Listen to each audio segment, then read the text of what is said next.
I just told my nephew. He just texted me probably like 30 minutes before I got here. Like, uncle, can I come over? Yeah, he's like, can you give me a lift? And I'm like, bro, you 18. I don't even give my own kids lifts. Right.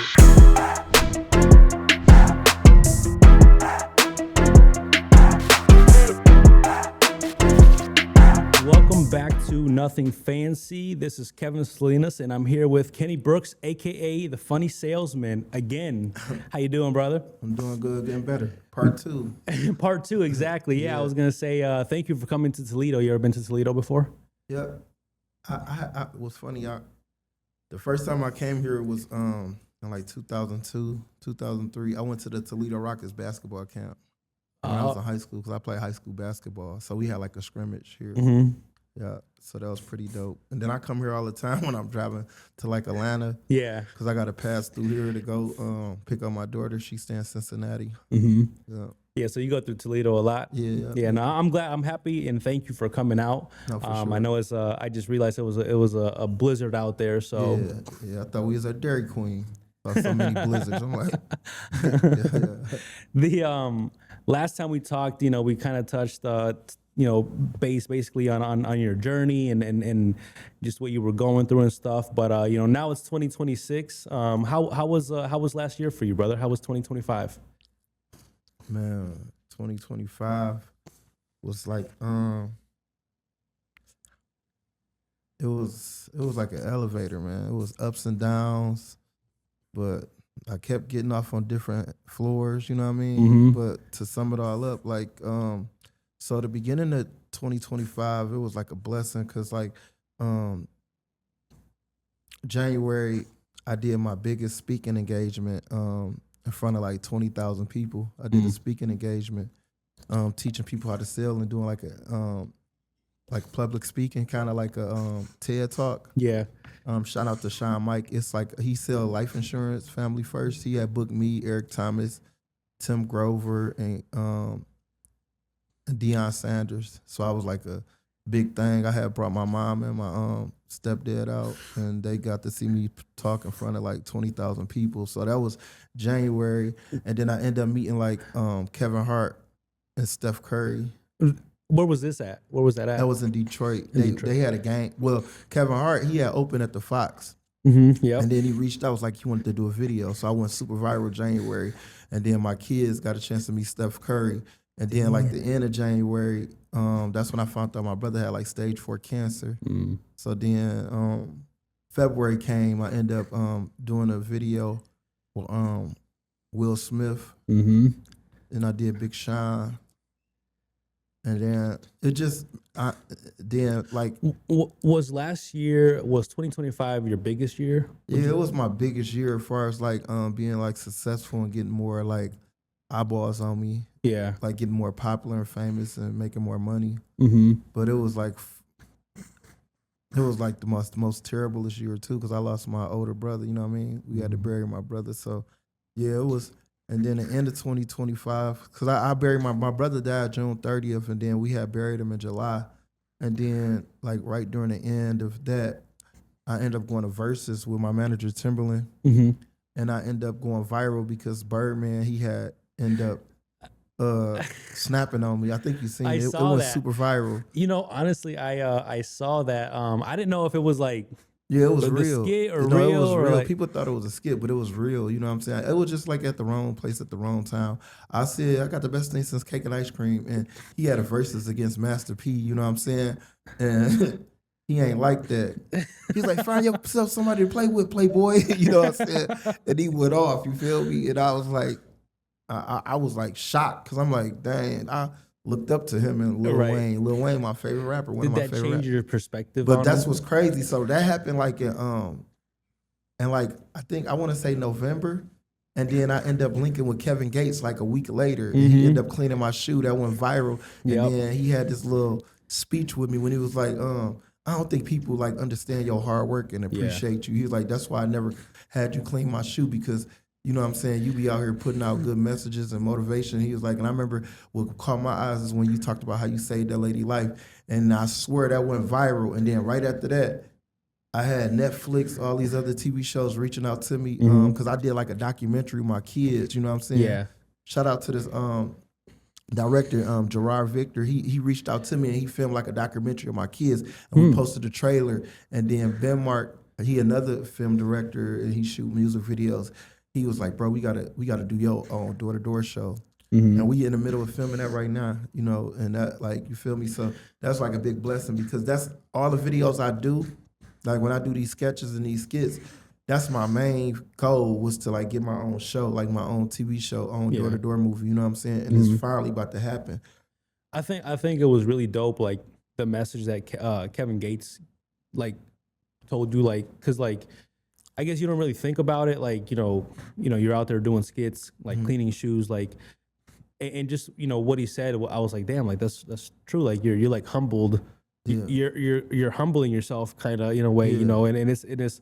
I thought it was a dope message. Like, I don't know, you just don't think about it like that, I guess. And then like people clipped the other part, like when he was like, if you gonna go to work, go to work. If you ain't gonna go to work, stay at home, but don't ask me for shit. You know what I'm saying? And that little glimpse went viral, because that is true. You know, I be telling my kids that. I be like, man, I just told my nephew, he just texted me probably like 30 minutes before I got here, like, Uncle, can I come over? I'm like, yeah. He's like, can you give me a lift? And I'm like, bro, you 18. I don't even give my own kids lifts. Right. My mama taught me at 18, like, I had to fend for myself. Now, she helped me out a couple times, but this ain't gonna be no consistent thing. When I don't even, my little kids, you feel me? They know how to go out. I'm talking about in the snow.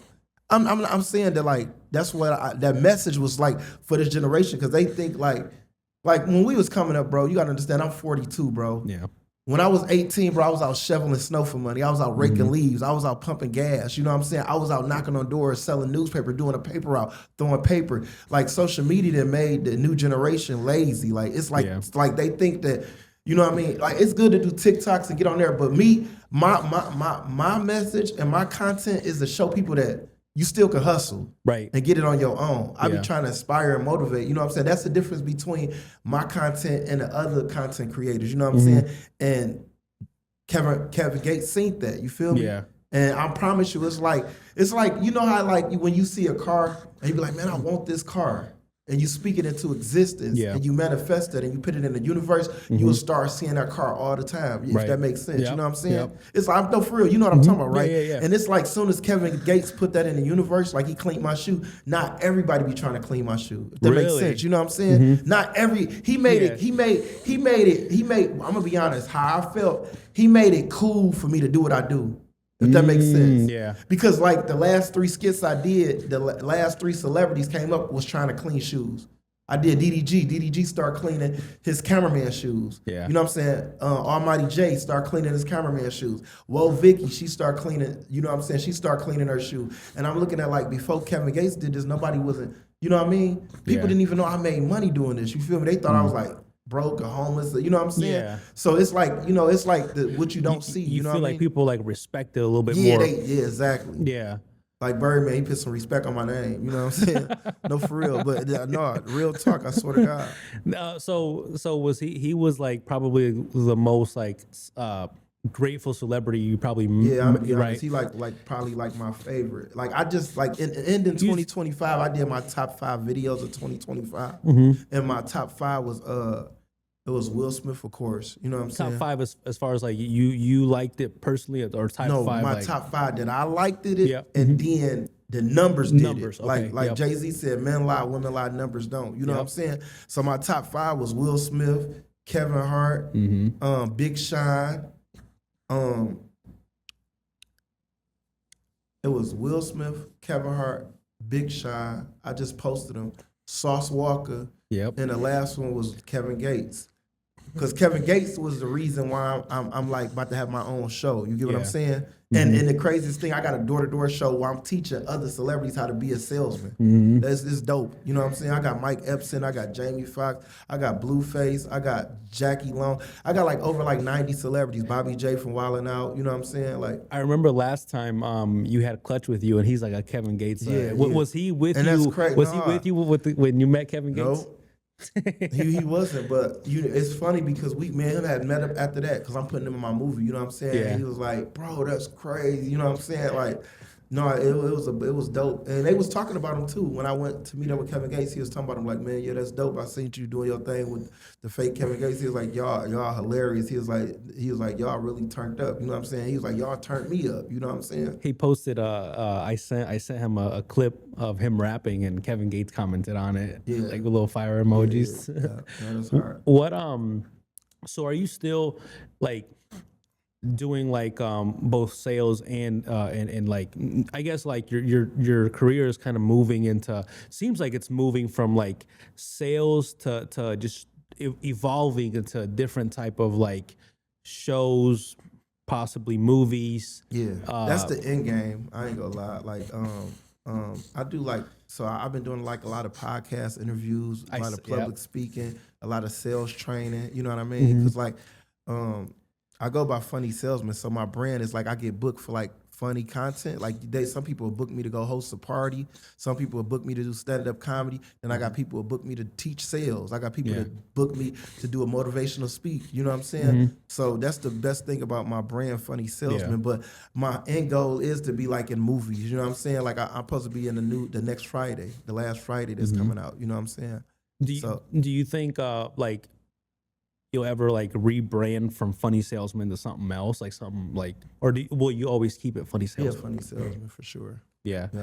How do you how does it feel? I guess you said in January you talked to like 20,000 people. Like, did you feel nervous and shit like that? Like, no, how do you? I didn't. At first, I kind of like, when I seen all them people, I was like ecstatic. I was like, damn, this is a lot of people. But I got like 1 million people watching me on the internet. So it's like, you know what I mean? Even though it's kind of different, but it's like the same. You know what I mean?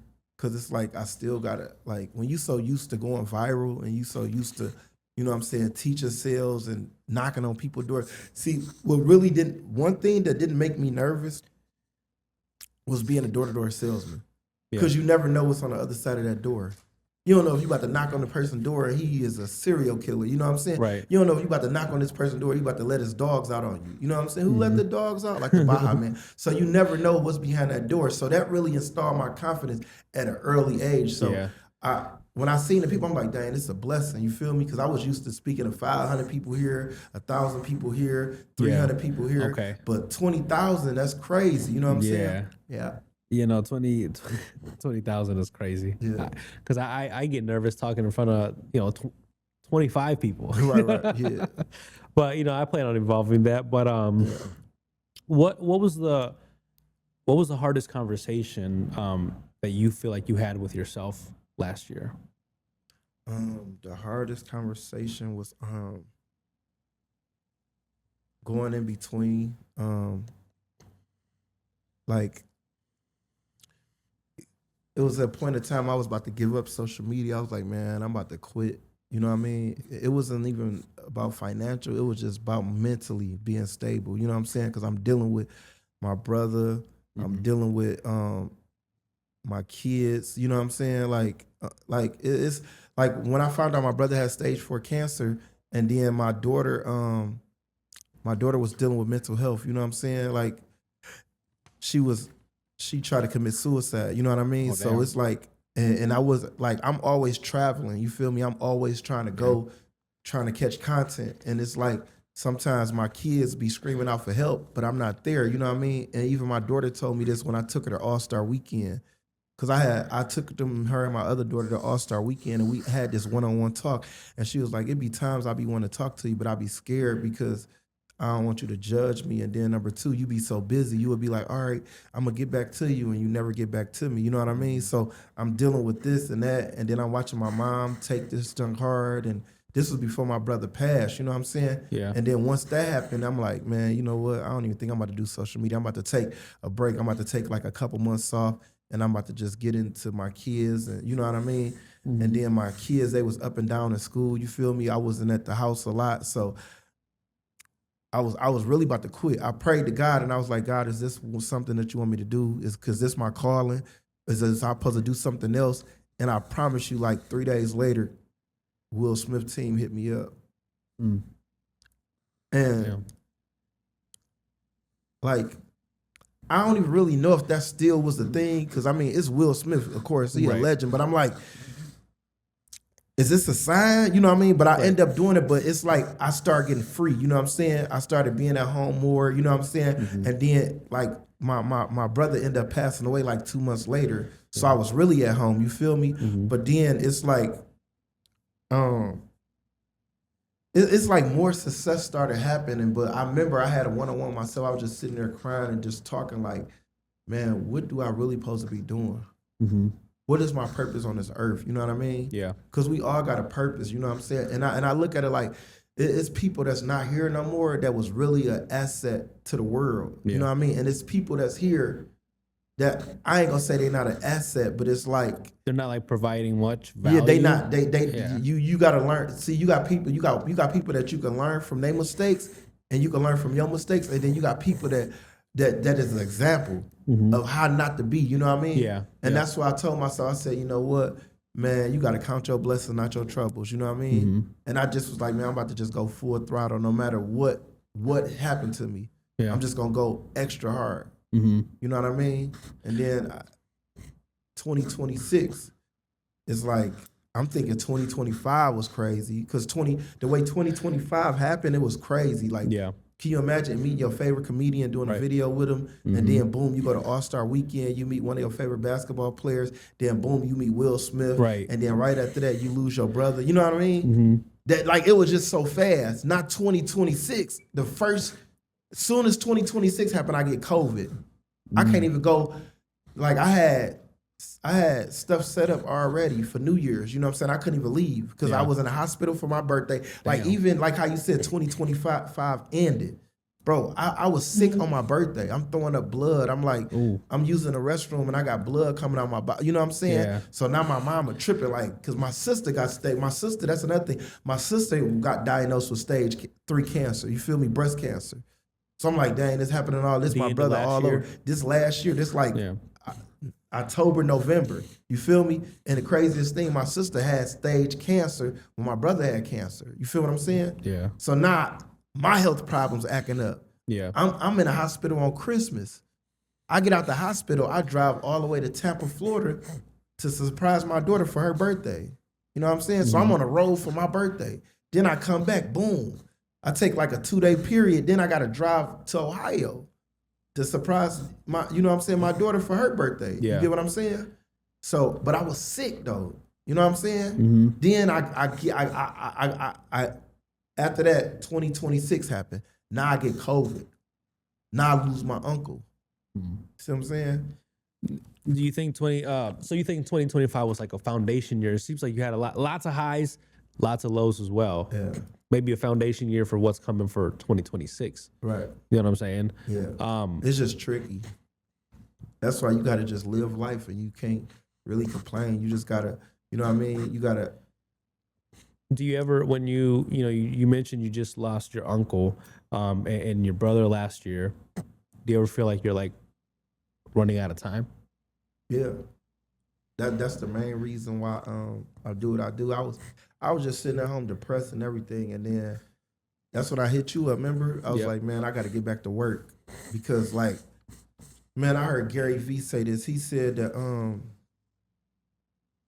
if you 30 and under, he said if you 30 and over, you got more. He said your time is more shorter on this earth than somebody that's 30 and under. He's like, so you want to squeeze the hell out of life. Right. You want to get as much as you can out of life because we running out of time. If that makes sense. Yeah, that makes sense. You know what I mean? So I can't sit at home and be depressed and weak and complain when God done blessed me. You know what I'm saying? Yeah. And one thing, everything happened for a reason.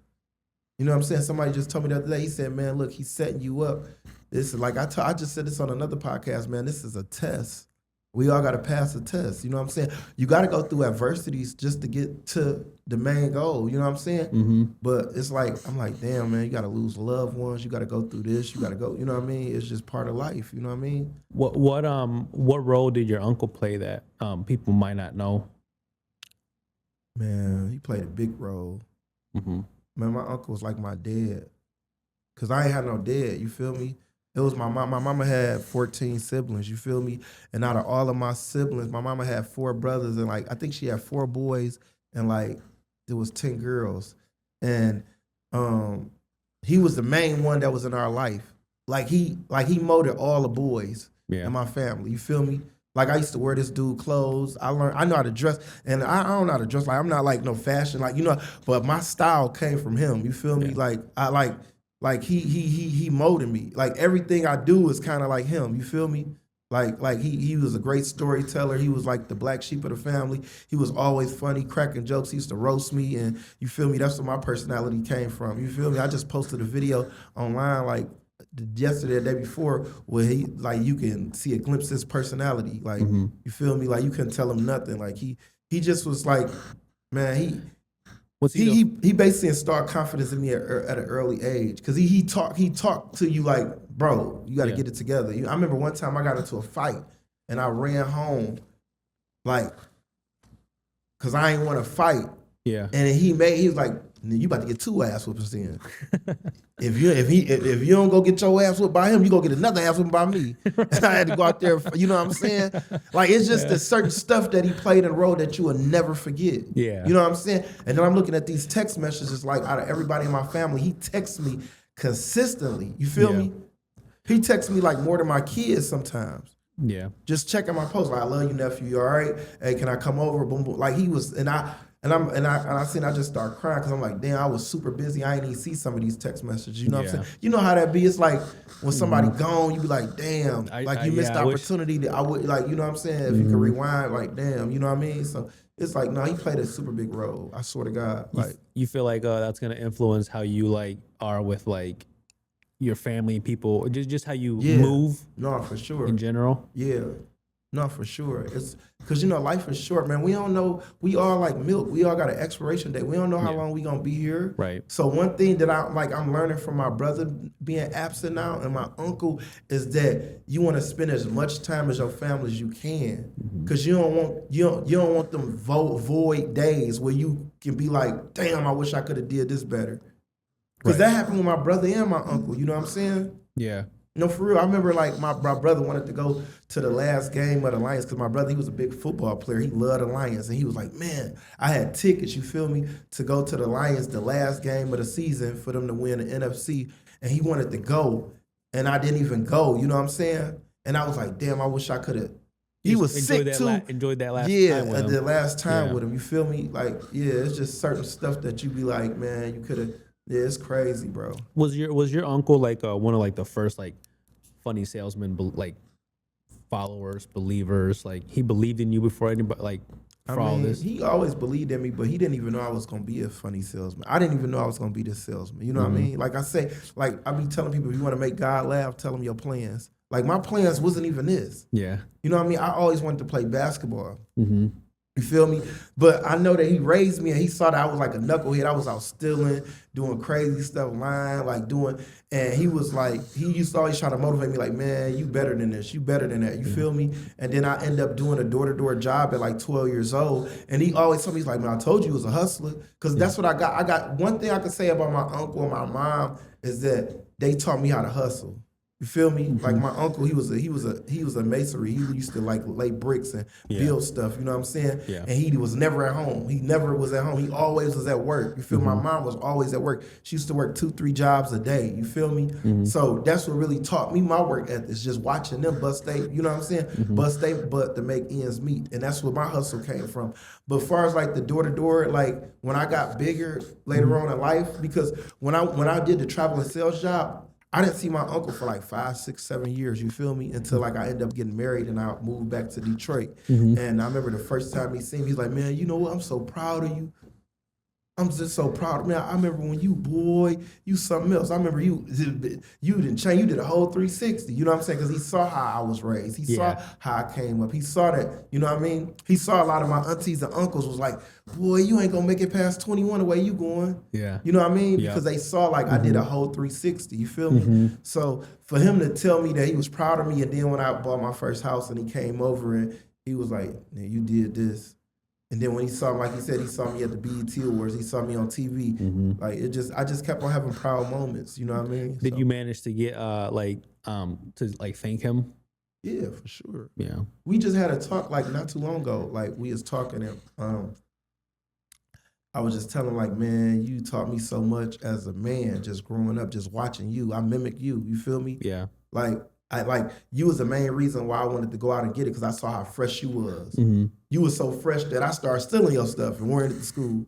You know what I mean? Because I'm like, I couldn't afford it. I'm about to wear. I don't care. I'm talking about I'm in high school, bro. He wear like a size 12, 13. I'm in the 9th grade. I wear like an 8. And I got on a size 13 with like 4 pair of socks. I done put 4 pair of socks in there and stuck my little feet in the shoe. And they look like Homie the Clown. They look like McDonald, Ronald McDonald. I'm in there flopping, look like duck shoes just to be sweet. You know what I'm saying? Yeah. And I'm still getting roasted.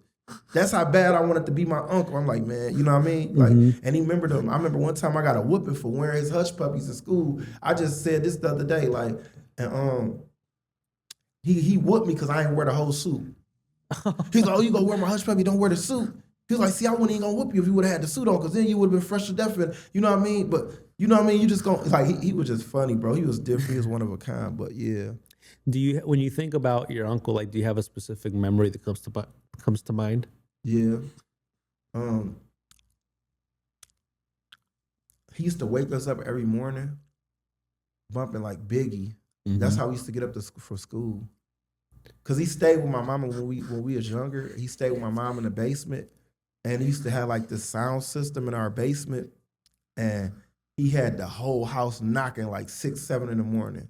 That's how he used to wake us up for school, bumping Too Short, Biggie. Me and my little brother was just talking about this. Mm-hmm. I'm talking about like we dead sleep and the whole house rocking to some Too Short, Biggie, and E40. We used to be mad in the mud getting up, and he just down there. Y'all up, right? Y'all get ready? Yeah, you know what I'm saying? I was like, dog, what the? That was like one of my favorite memories, because like that was like our alarm clock. He had his own professional alarm clock by waking us up every morning to like music. You know what I'm saying? Mm-hmm. You get ready for school.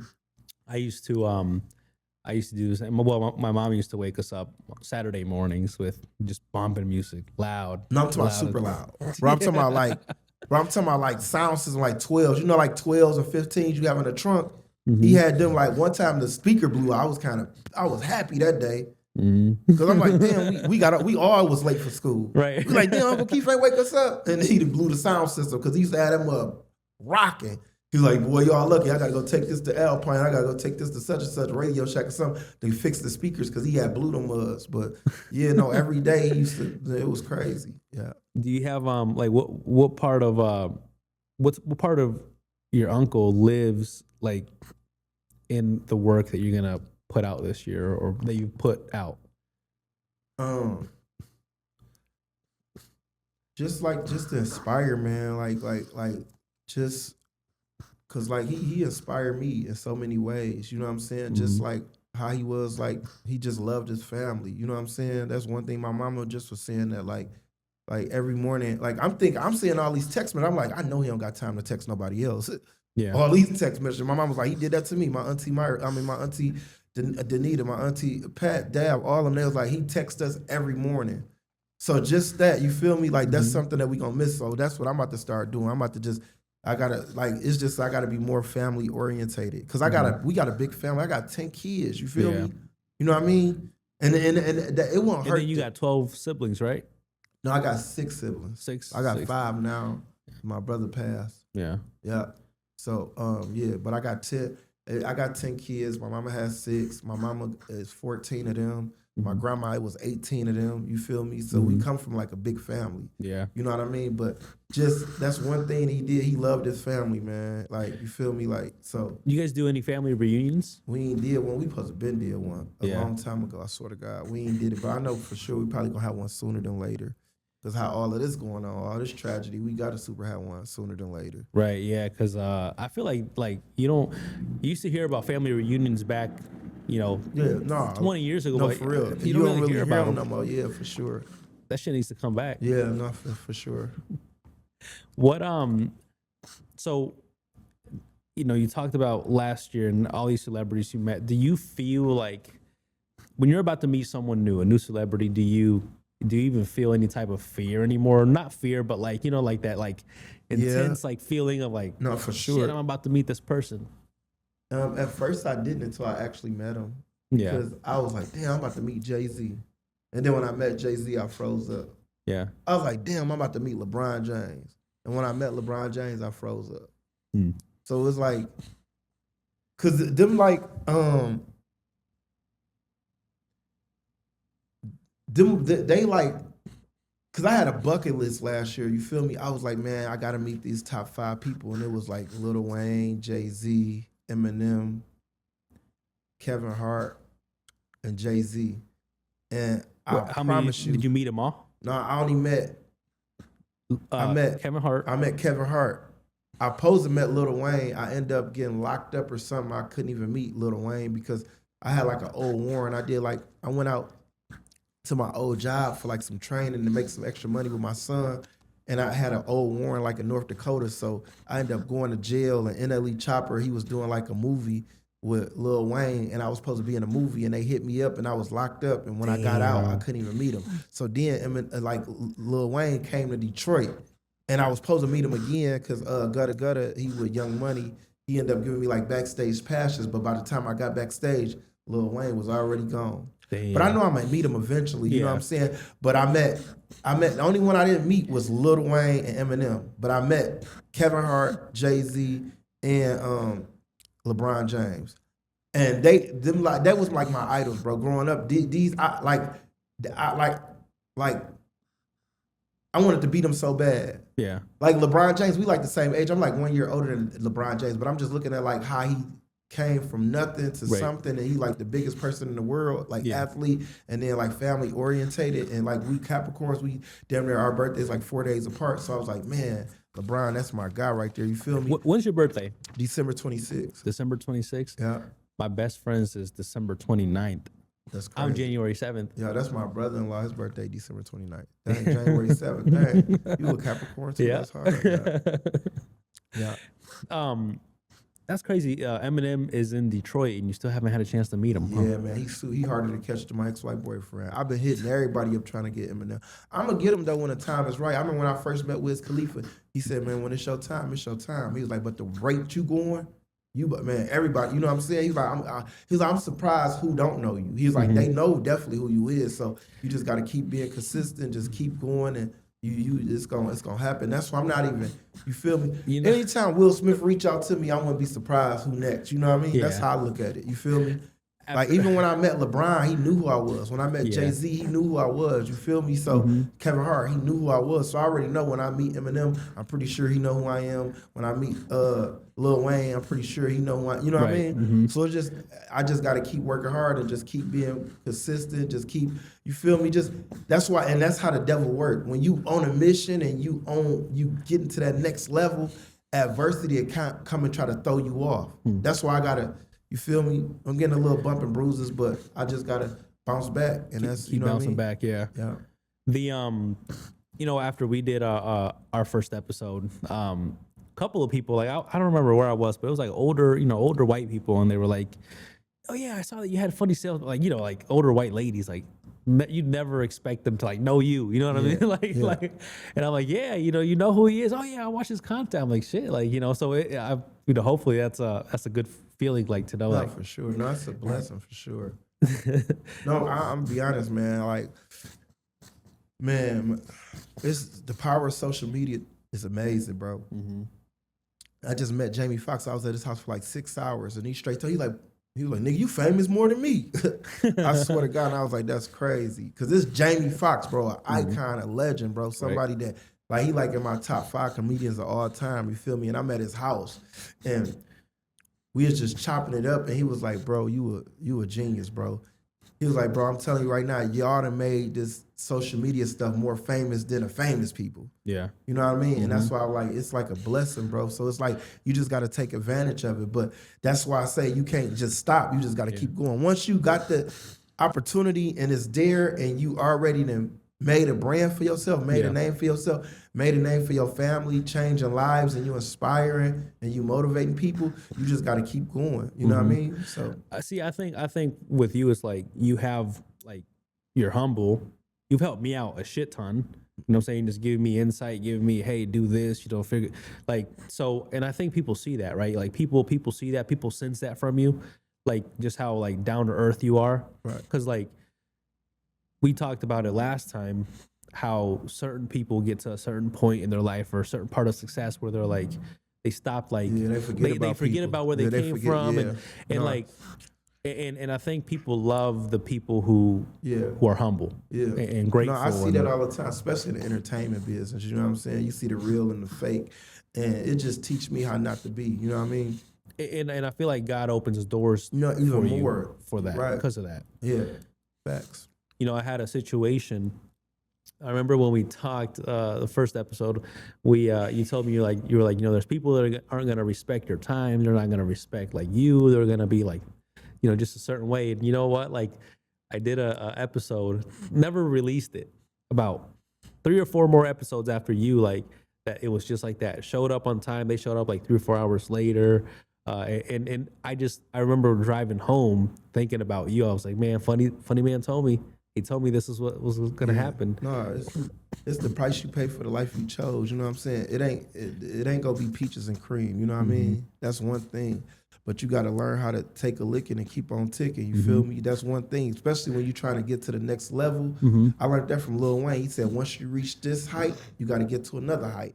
Once you get to the top of this mountain, you got to get to another top. You know what I mean? Yeah. It's levels to this. You know what I mean? And that's the thing. When you trying to get to the next level, you're going to have people that use and abuse. You're going to ask people, because like I tell people all the time, even when I was doing door to door, I said, you don't need to be around people that gotta want to see you win.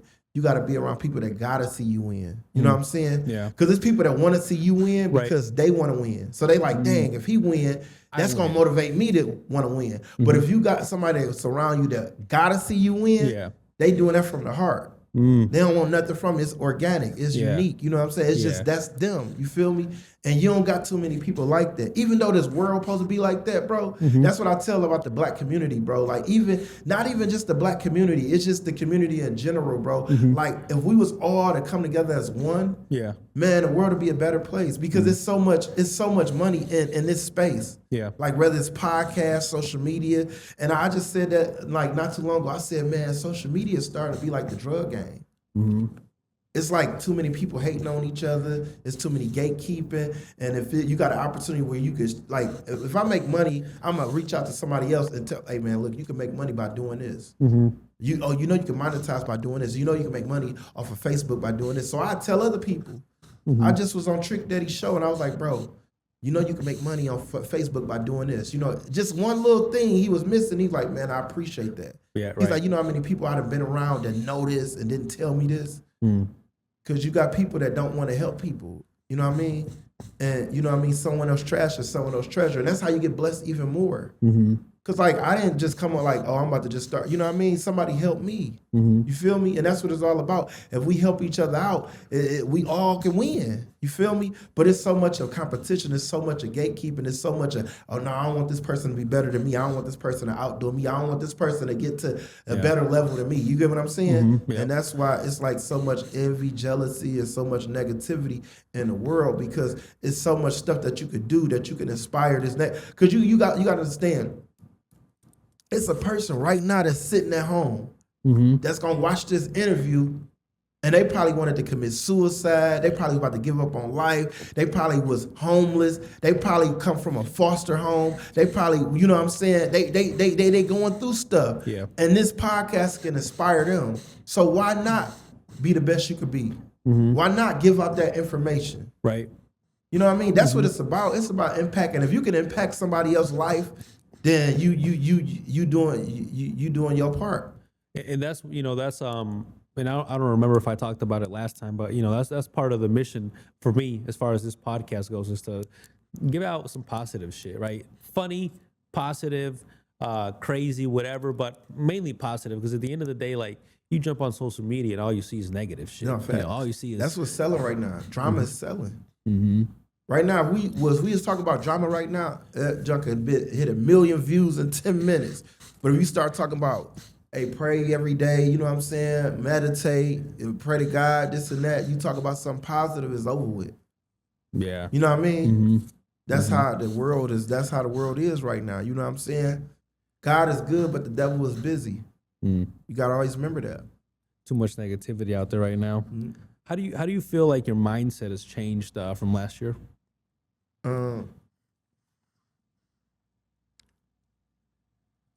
So like this year, I just started back telling myself like I got to get back into reading and meditating because that's really what like always keep me sane and always keep me able to like progress and forget about all the stuff that I'm dealing with. Yeah. You know what I mean? Mm-hmm. I just gotta just do a self check with myself. You know what I mean? It's just self improvement because I remember like all last year I wasn't really reading, I wasn't meditating, I was praying, but I wasn't praying like I supposed to pray. You know what I Yeah. mean? Like you supposed to pray for like you can't just pray when it's good. You Right. get what I'm Yeah. saying? Or when it's bad. You got Yeah. I mean, that's what I mean. Yeah. You supposed to just pray no matter what. Yeah. You supposed to thank God even when you're going through everything right now. Yeah. Mm-hmm. Because when everything is happening, that's when people be like, they start giving up. Yeah. Like, man, why this happening to me? Mm-hmm. That's when you really supposed to get on your knees and be like, you know what? Pause. But that's when you really supposed to be like, you know, man, You know, that's I what. thank you, Lord, for everything you putting me through. I thank you. Just touch me right now and just let me know that everything gonna be okay. You know what I'm saying? I'll be praying for that like that, for better days, and not only that, just for peace of mind. Mm-hmm. Cause that's what we need right now. Like everybody be needing peace of mind. Cause when you get peace of mind, like me and my stepdad was talking on the way here, and we was just talking about my mom and stuff, and I was like, man, this is a strong black woman. Cause like that's why I can't really like I can't even really put my problems on the table and be like, man, I'm going through this. Cause I'm looking at what my mother going through. Yeah. I gotta be strong for her. You feel me? Mm-hmm. The one of the things that like I like how you were talking about prayer because that's actually something that I'm going through where I'm like I remember I used to pray every day. I used to pray every day, and I've caught myself like not praying every day. Yeah. And man, you gotta pray like 3 times a day now. I swear to God. One of the things I actually I'm doing now is like every time before a show I'll pray. Yeah. You know, I'm like, you know what? If I'm gonna do this, I'm gonna pray every time before I do a show. Every time when I wake up or go to sleep, I'm praying. You know, because I'm like, you know, it's just crazy. It's not that we forget about God, but we kind of do. No, you know what I'm saying? do. Like, no, we definitely do. And it ain't no excuse. Mm-hmm. Cause he the reason why me and you at this table right now. You feel me? True. That's why you gotta give back. You feel me? We gotta give back. We gotta talk to him. We gotta build that relationship. You know what I'm saying? Especially in the day and times of this, bro. You don't see how the world is right now? Mm-hmm. This is crazy. Yeah, there's a lot of we shit like going on. living in our last days right now. So you gotta get it together. You feel me? Before it's too late. My people getting hunted. Yeah. So it's like you gotta. This is the best time. Yeah. Where you want to meditate, you want to read, Mm-hmm. you want to pray. You know what I'm saying? You want to give thanks every day. No matter what you're dealing with, you still want to give thanks. Because you got to understand, we woke up this morning. Yeah. Why not? There's some people that didn't wake up. Right. That you ain't going to never be able to talk to again. And they probably was praying way more than us. Mm-hmm. Somebody told me this the other day, right? Shout out to my brother, Wale the Sensei, right? He was like, bro, you know why I don't complain, bro? He said, because it's somebody right now with worse problems than me and you, and they more happier than us. And they working more harder than us. Right. He said it's somebody out in the world right now that's working twice as harder than me and you right now. And they more positive than me and you right now, and they make less money than us. Yeah. Ain't that crazy? That's crazy. That's crazy. Man, I hurry up and tighten my belt and fixed me up and got in the mirror and said, you know what? I ain't playing no games. Because that's true.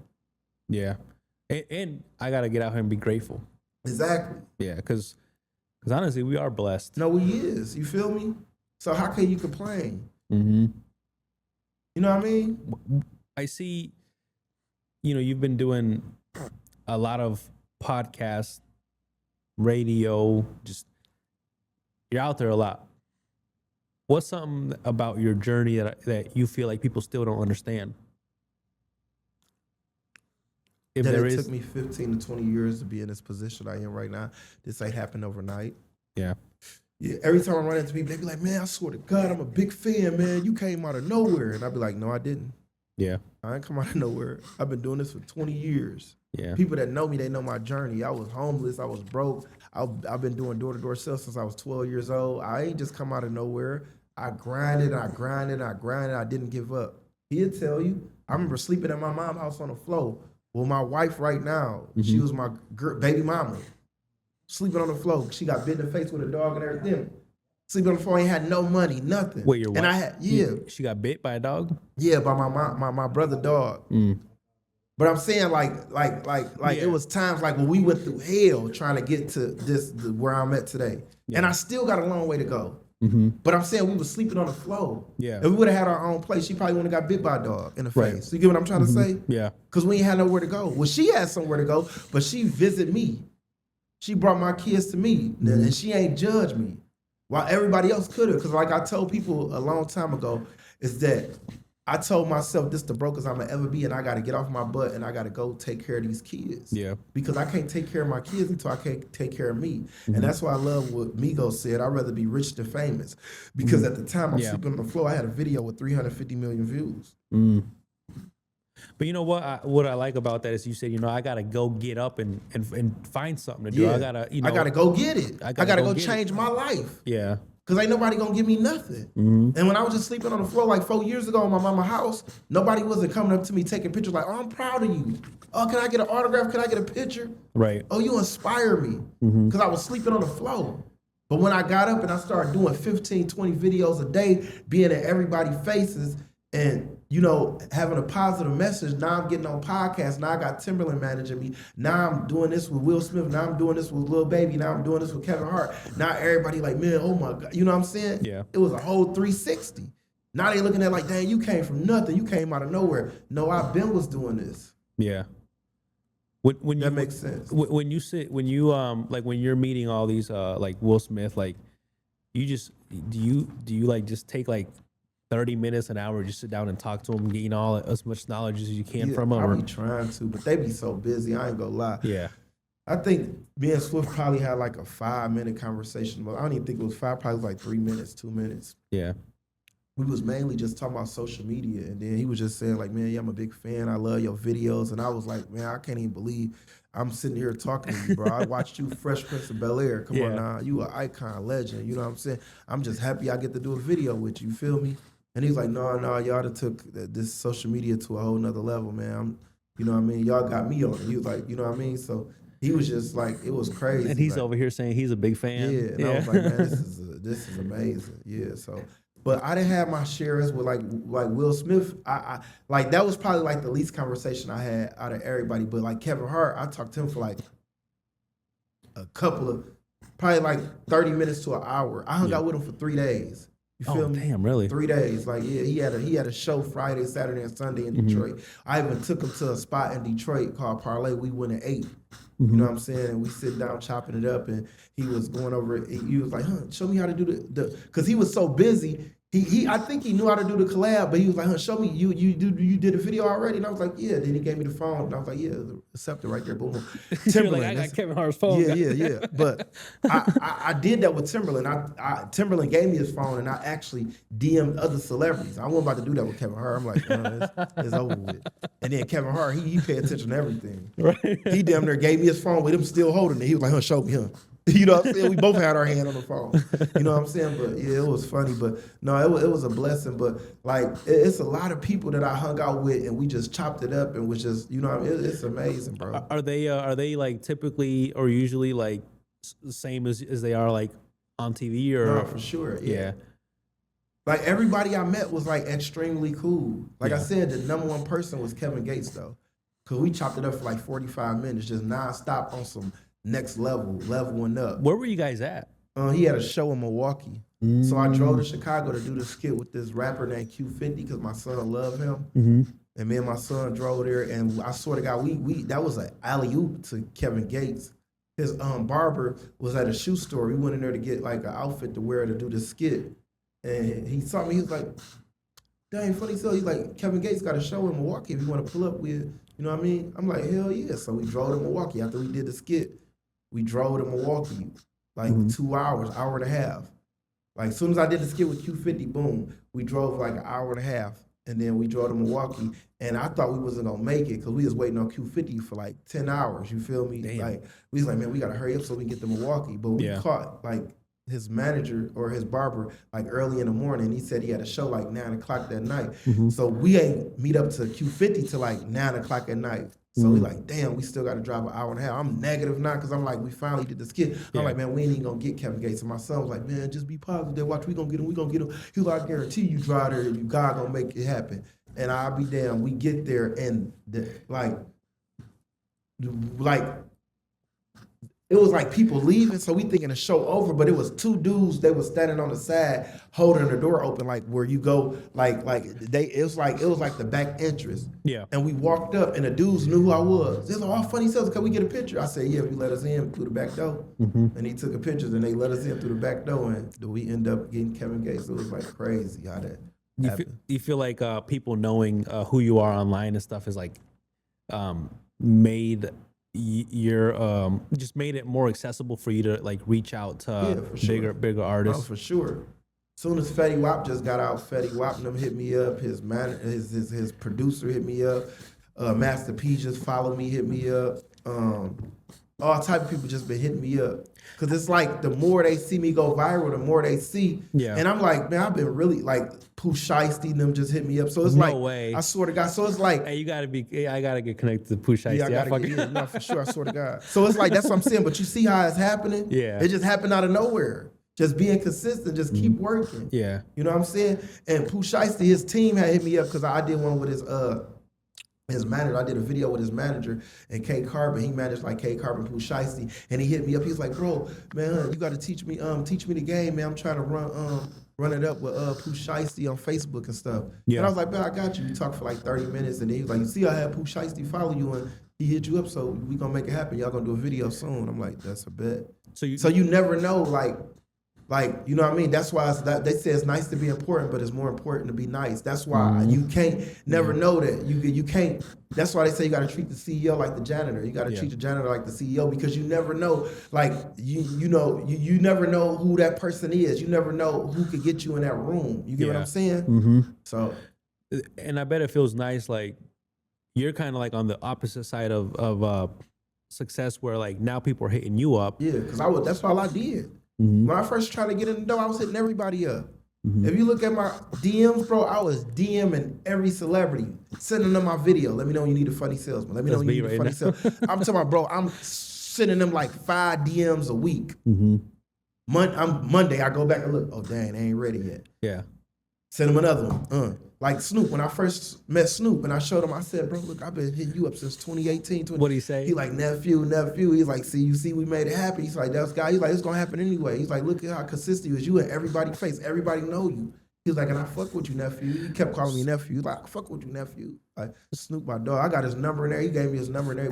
Snoop, my man. That's my dog. So you recommend any social media content creator out there keep hitting that person up? Because I'll hit him up a couple of times. No, you keep hitting it because you never know. That's why I learned that from Ha Davis. Why she'll tell you, I swear to God, he kept hitting up Snoop. Kept on commenting. Snoop, check me out, boom. And then Snoop hit him up. And I was like, bro, you know what's funny? I was doing the same shit. I kept hitting people up, up. And then what happened was that they wasn't reading, they wasn't looking at me. So what I kept doing, I said, man, I'm about to do 15, 20 videos a day. Eventually, if I got a video that did 350 views, all I need is another video to go viral. Once they go viral again, somebody gonna see it.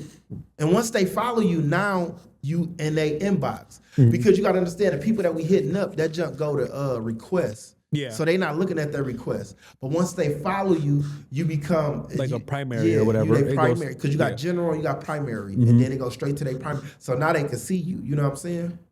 That's how it happens. Are you still gonna be like last year you were traveling a shit ton? Are you still gonna be traveling a ton this year? Yeah, I mean like that's why I say I'm more like at home now, but I'm just started getting back outside, getting on the road. You know what I'm saying? Because like I said, I just had a big death in the family, but I got to get back to it. But I'm gonna slow it down because I got to get back. Just kind of be more about family a little bit. Family, man. I ain't gonna lie. That's one thing my brother and my uncle taught me this year, bro. His family is everything. Yeah. You know what I'm saying? Do you miss when you ain't out? Yeah.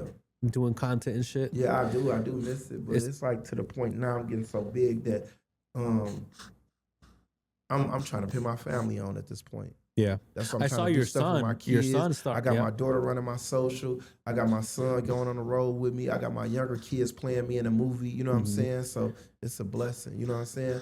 So it's like once I start bringing them involved, now money about to be bigger because that's the biggest thing right now.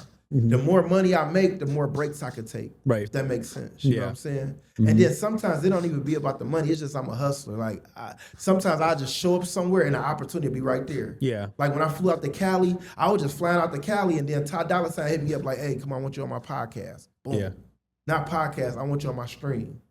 Then DDG hit me up, come on, I need a video with you, boom. You know what I'm saying? It's just sometimes you feel me? Yeah. I go to Miami. I went on Timberland stream. He had Timbo Idol. He's like, come on, I'm gonna take you on my stream. I just go there. That's what I'm saying. That's how it happened. You go there for one thing, and then 5 other things be going on. That's how I work because I'm hustling. You feel what I'm saying? I go out there just to get on Timberland stream. Now it's Young Thug birthday party. Now I do a skit with Young Thug. Yeah. You know what I'm saying? Now that goes super viral. Yeah. Now I get offered to go to Fanatic. Now I see Lil Baby, Drewski, Travis Scott, Jay-Z, LeBron James. You know what I'm saying? It just happened, bro. How does it feel like to like walk into them type of rooms where it's like, man, it's like anybody dream come true, but I'd be more flattered. I'd be like, that's crazy. Because it's like your favorite rapper or your favorite athlete or your favorite actor is a fan of me, if that makes sense. You feel me?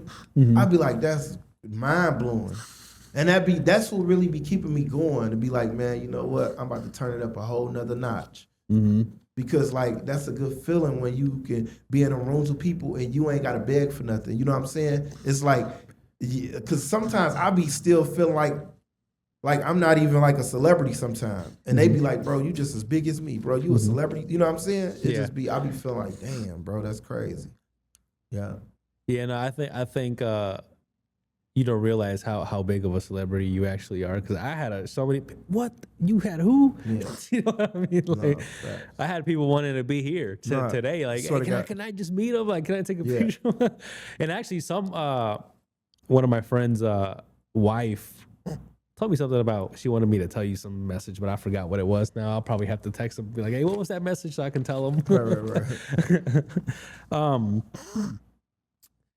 So is there a role, kind of talking about what you have going on with shows and movies at Netflix? Like, is there a role you're excited for people to see you in? Yeah. No, my movie is called Future Leaders.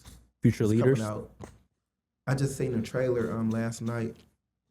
Coming out this year? Yeah, it's coming out this year, probably the end of this year. But it's big. It's gonna be crazy. I swear to God. As soon as I watched it, I was like, man, I can't believe I got my own movie. I got my own door-to-door movie. Yeah. Like, I executive produced it, I wrote it, I helped write it, and it's my life story.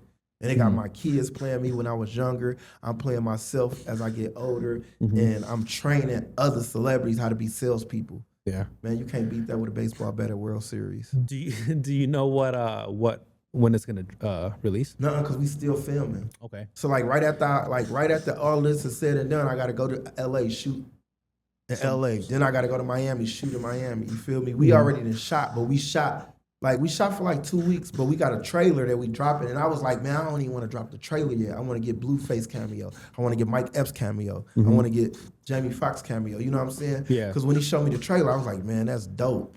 But I'm looking at it, I'm like, man, we missing something. You feel me? We want this trailer to be bigger than what Oprah used to be. So that way when Netflix see it, they be like, we gonna give you 20 million. Yeah. Amazon Prime see it. You know what I'm saying? Apple, it's gonna be crazy. You know what I mean? So, are you able to well, I guess I got two questions. One, are you able to talk a little bit about like who you're working with on that movie? And two, do you have you got your kids and stuff all in it? Yeah. Well, I just got my 2 sons in it. Okay. I got my 2 younger sons, but that's what I'm saying. I'm adding on every day. I'm adding on. Like I just added on more stuff. You feel me? Like I got my little brother in the movie, so. It's my movie, so I could put whoever. I could put Jesus in it tomorrow if I want. You know what I mean? It's my movie, so it's like it's a blessing because social media made it a way to where you can turn skits into your own show. And that's what dope. Snapchat doing. That's dope. Snapchat paying content creators for their own show. Facebook paying us for our own show. And like when you making that much money and you monetizing like that, sometimes you might not need Netflix. Sometimes you might not need this. You feel me? So, cause like a lot of these networks and streaming services, they'll take your content and they'll dilute it. If that makes sense. Me, I want the real deal Holyfield. I'm giving you the unique and everything will happen. You feel me? Because nobody can tell my story like me. That makes sense. Yeah. So that's the number one thing I'm excited about because I'm telling it from day one, like how I started, like from 12 years old to stealing from my parents to, you know, getting locked up by stealing out of gas stations to me getting a door-to-door sales job at 12 years old and making $300 to $500 at 12 to 14 to quitting my sales job when I turned 15 because I had a growth spurt at 6. I went from 5 feet to like 6'1", started playing basketball till I was 18. My grandmother passed away. I dropped out of high school, you feel me? And then I got into door-to-door sales again, started selling a cleaner product until, you know, doing that till I was like 35, 36, but I went viral 2010, then found out to 2017 because of ridiculous. I'm talking about all of this is in the show, in the movie. You get what I'm saying? Like I'm telling my whole life story and I got my kids reliving me. If that makes sense. That's a dope. blessing. That's dope. I got my 13-year-old playing me when I was 12. Yeah. Doing a newspaper job. I told him I getting bullied. They got him in a movie getting bullied. Yeah. Because I was getting bullied when I was 12. People was talking about like, oh, you a door-to-door sale? Man, you just imagine you from Detroit and you telling people you sell newspapers door-to-door, bro. They gonna look at you like a cornball. Right. So I was getting bullied, you know what I'm saying?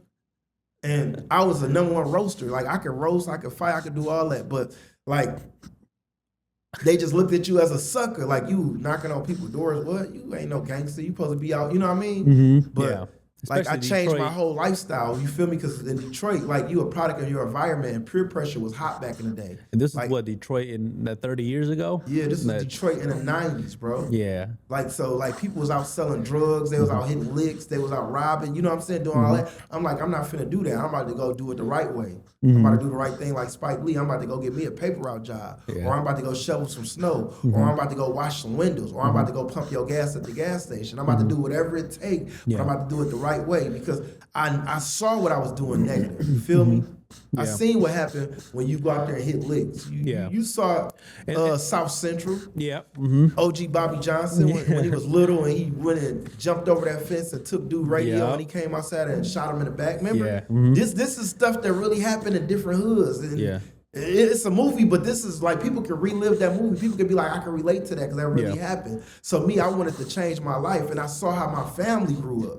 You feel me? I saw how my mom was busting her butt. She was never at home because she wanted to make ends meet. So we was on survival mode at an early age. But I could be able to relive this and tell my truth and put it in a movie where I can inspire the next person. Man, that's a blessing right there. And what I like about like your story is the fact that you went through the struggle, but you are like you chose to do the right thing. Like you ain't got a story where it's like, oh yeah, I started selling drugs. I was, doing all this shit out in the streets, and then I made it, and then now I'm this positive person. Like you've been positive your whole life. Right. You know what I'm saying? Like you chose to. So if I feel like people need to see that. People need to see like, hey, no, like you ain't got to go out there sell drugs. Not fact. Do all this shit to make. Because that's what I'm saying. At 12 years old, like even though I was 12, I still knew right from wrong. But I made bad choices. You know what I'm saying? And I was like the leader. You get what I'm saying? Yeah. And I remember my mentor told me this a long time ago. He said you can follow somebody to a restaurant and still starve if you follow the wrong leader. Because I was leading my little brothers and my little cousins the wrong way. Like, man, look, we about to go in this day. I said, steal this peanut butter and jelly, this bread and this cereal and this milk because my mom ain't home. She ain't going to find out. Yeah. You feel me? Until one day I went to jail. And I'm like, I ain't doing this no more. Can you imagine going to jail at like 12 years old? You got to understand, back in the day when we went to jail, it was like scared straight. You feel me? They don't got that no more. Like when you really go to jail and they scare the shit out you. Little kids. We used to go on field trips at school where they take you to prison and you got like prisoners talking to you. You feel me? Giving you life learned lessons. Like, look, you don't want to end up in a group home. You don't want to end up in a boy. They would do that? Yeah, they scare the shit out you. I'm talking about nowadays, you go on field trip, you get to go to Gilligan's Island and all that. Nigga, not our field trip, nigga. We just going to prison. Yeah. You know what I'm saying? And we talking to prisoners. And they sitting up there and they telling you like, look, this dude just got this dude just got a $150 in jail. Damn. He just got his face sliced open. Yeah. This person just got raped. This person just did this. You don't want to come here. Me and them crying. Can you imagine that, bro? Yeah. So you were like the first person that was scared straight. Hell, fuck yeah. Excuse my French, my time. I ain't do nothing after that. After that field trip, I went to church. It was over with. You ain't got to tell me twice. On God. We don't got, that's what I'm saying. We don't got that no more. You get what I'm saying? Yeah. You might do that. But but with your movie, you're about to, in a way, do that. Like, hey, like you ain't gotta go that route. Yeah, you can go this other route. That shit was hilarious. Yeah. Oh shit. No, for real. Let me. I'm over here cracking the fuck up. Shit. Fuck. I lost my train of thought. But So with are you gonna have you got like celebrities going in on your movie and shit like that? You got a couple? Yeah, we got like not a couple. We got probably about 60 celebrities. Damn. Yeah. Right now we get like probably like 20 something. But man, we got Gilbert Arenas, we got Nick Young, we got Jackie Long, we got Bobby J from Wildin' Out, we got Gerald Houston, we got NGB Dime. We got Tori Hart, which is Kevin Hart's ex-wife. We got Comic J Will. We got a whole bunch of people. We got Super Ray. When the list going, we still adding people. You feel what I'm saying? We got Timberland. We got Trick Daddy. We got all type of people. So are you gonna have last time you talked about some shit that went down in Cali with what was it, the Indians? Yeah. We trying to add that to it, bro. I swear to God.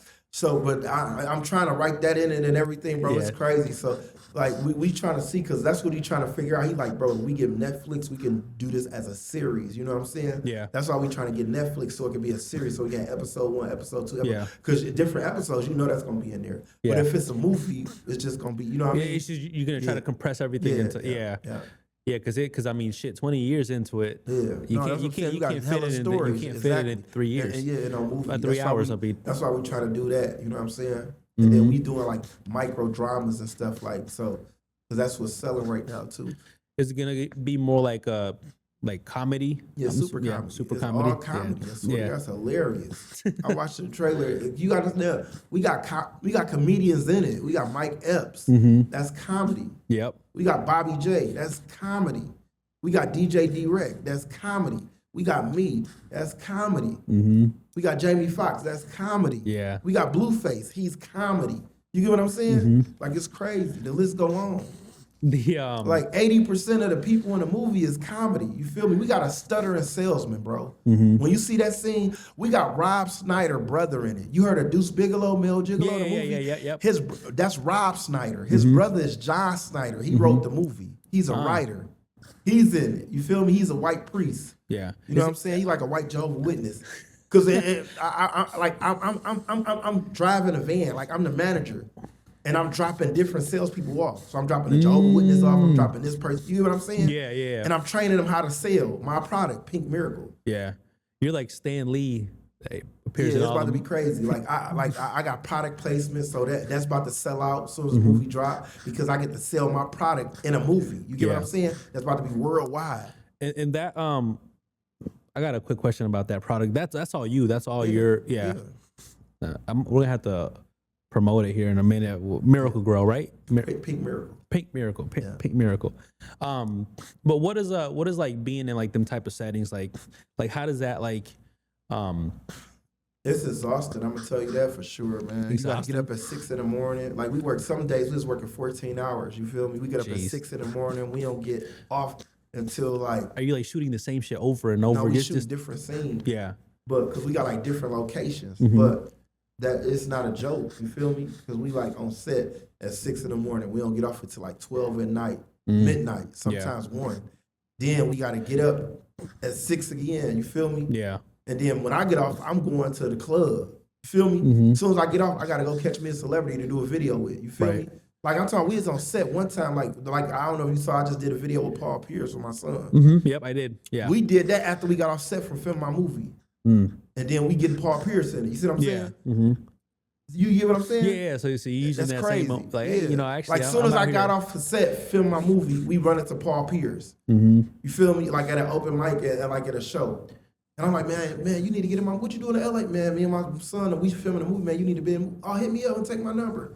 Just like that. Now I can get Paul Pierce. You get what I'm saying? Because you got to understand, I'm training celebrities how to sell Pink Miracle, but we knocking on other celebrities' doors. You get what I'm saying? Like I got Lamar Odom in the movie. Can you imagine me training a 6'9" nigga going door to door to knock on somebody else's door? Right. And he like, hey, how's it going? And this Lamar Odom, and he's selling cleaner products. You know what I'm saying? Right. It's about to be crazy. Watch when you see it's crazy, bro.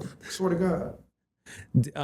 But you say you don't have a release date yet. Because we still filming. Yeah. My goal is to like drop it at the end of 2026, like around like November, December. Like I really wanted to drop it on my birthday. Yeah. There's yeah, I'm sure there's got to be so have you written the whole movie out? You just keep adding kind of like little bits and keep adding. As you're and going. The craziest thing, shout out to Ben Mark, my director, because he used to do door to door too. So the name Future Leaders, it came from his like what he used to work for. He used to work for Future Leaders. Yeah. Okay. So he was a door to door salesman too, and the name of his company was Future Leaders. You know what I'm saying? So that's where the name came up at. And then we got the same type of train of thoughts because we both did the same thing. We both used to work for a company that dropped us out in white vans, and we used to go in the neighborhood and they used to check on us and stuff. So we got the whole concept. We got the white vans dropping everybody out, and it's funny, bro. I swear to God. So it's like it's a blessing for sure, yeah. As you as you're writing the movie or as you wrote it, and as you're like helping directing and the shooting and everything, like. What is it? How does it make you feel? Like just being reminded of all that shit. Like I came a long way. That's the first thing I tell myself. I start crying as soon as I started filming with my kids. I said, man, it's a dream come true. Yeah, it's a blessing from God. You know what I'm saying? Like I come from Detroit, Michigan, bro. Yeah. Well, I come from nothing. He'll tell you we come from nothing. Yeah. Struggle. You feel me? Like when I used to try to hit my TV as a little kid to make the TV come on. When we used to have antennas back in the day, and you couldn't even watch the BET Awards unless the antenna worked. You feel me? Yeah. Like remember the black and white TVs where they had the antenna, and you like, and it'd be static, and you gotta turn a knob to change the channel. You don't remember that? You used to keep turning. Oh, this is where I come from. Yeah. And now I'm producing and writing and directing my own movie, bro. And I got A-list celebrities in it. Where they asking me what to do, what I do next, Kenny. All right, what I'm doing. Yeah. Come on now, that don't happen very often. I don't think it's crazy. Yeah, I don't know of any other story that it has happened like that. It's a blessing, man. I think, you know, the fact that you're telling your story, it definitely needs to be a couple of movies because you ain't gonna fit it all. Really, in. That's our goal. We trying to get it to like networks because we want to do episodes. We trying to have seasons of this, like how Atlanta is, like how the Vince Staples show is, how you know what I mean. Like that movie when they was playing a game and they had to get killed at the end of the game. Squid Games. Yeah. You know how they got different episodes and seasons. Yeah. We try to do something like that, but with comedy, like a door-to-door comedy movie. It's gonna be hilarious, bro. Do you know where it's gonna drop yet or no? No. We got a couple of networks that we can't even really say too much because we sound like an NDA. We can't even really say, but it's definitely gonna get picked up for sure. We already got networks looking at us and stuff, so that's a blessing. So shit, that's gonna be so you're preparing for a big 2026. Yeah, for sure. No, for sure. You mentioned earlier that in 2025 you had 5 on your bucket list. You had 5 celebrities you wanted to meet. What's your? Do you have another 5 for this year? Yeah. So for this year, I got the baby. You haven't met the baby yet? I got Future. I met Future, but I want to do a video with him. So I got the baby. I got Future. I got Denzel Washington. Oh, he would be dope. It's funny because I want to get. I want to get Taylor Swift. Mm-hmm. I feel like I got to get like a Taylor Swift or Billie Eilish, like them. So I got like Billie Eilish, Taylor Swift, Denzel Washington, Future, and DaBaby. Mm. Yeah. Baby Taylor Swift would be she wouldn't know what to do with you. Yeah, if I get one of them, it's over with, bro. I gotta get Taylor Swift. I'm like, man, I gotta go sell her. Gotta get Billie Eilish. As you like, I even wanted to get Mr. Beast too. I want to get Mr. Beast too. You heard of Mr. Beast? oh yeah. He's like the Beast game. number one YouTuber. Yeah. What speaking of content a little bit, what platform pays the most? Right now, Snapchat and Facebook. Snapchat? Yeah. Really? Yeah.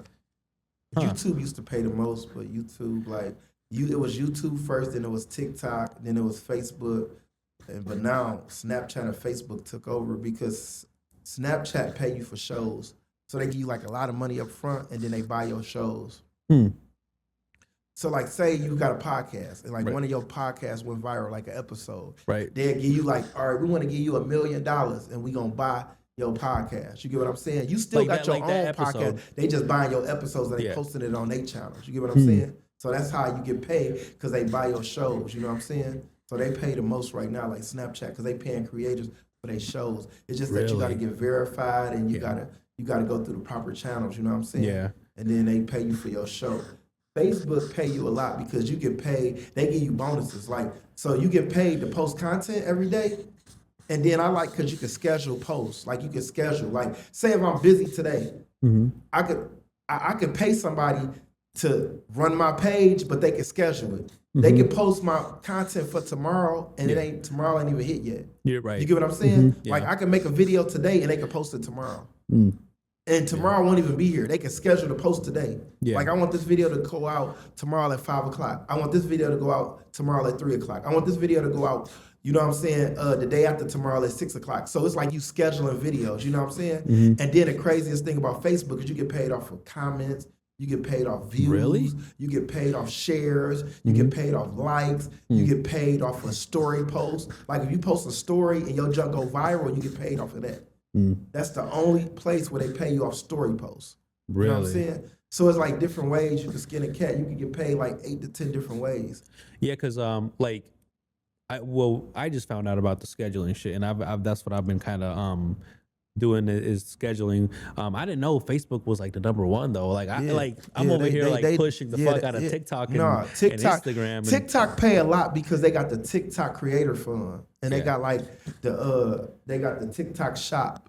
So like, if you selling something, like say you got my hoodies, your merch, yep, and you do a podcast and they go viral, you can put the link in there where you can sell out of hoodies. You know what I'm saying? That's how I was making like 150K a month. Like, when I did that little baby video, I made like 150K. But they don't pay like that no more, because too many people done caught on. You know what I'm saying? Yeah. So it's like they didn't like diluted it now. You know what I'm saying? So you don't even get paid that much no more. That's crazy that you said Snapchat. I would have never thought Snapchat was going crazy right now. Yeah. Fuck, I was just gonna ask you something. TikTok like number 4 though. To me, it's like Snapchat 1, Facebook number 2, YouTube number 3, and then TikTok number 4. Instagram don't pay at all. They don't do nothing. It's just Instagram is where you get them eyeballs on you. Right. That's how you get the brand viewership. That's how you get like that. Yeah. That's fucking interesting. The let me see. I had a couple of questions. I just keep forgetting them as you talk. So TikTok, Facebook. So, like, do you feel like the more content you release, the better it is, or is it more like a it depends. like, what strategy would you give a content creator as far as like dropping content? See, that's the thing. You want to get better. You feel me?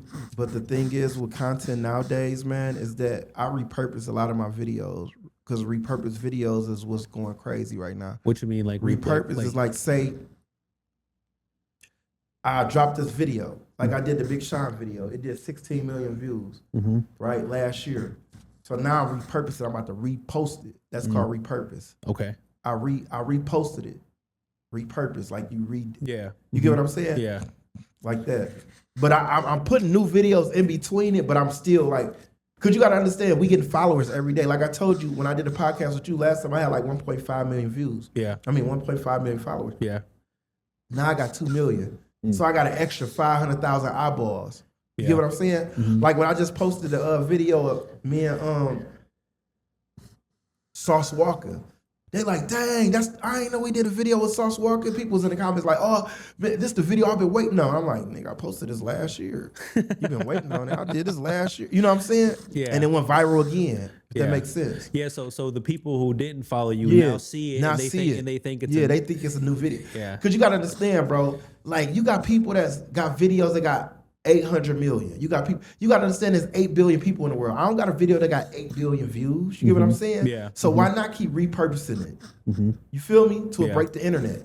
Because you're getting followers every day. You know what I'm saying? So, yeah.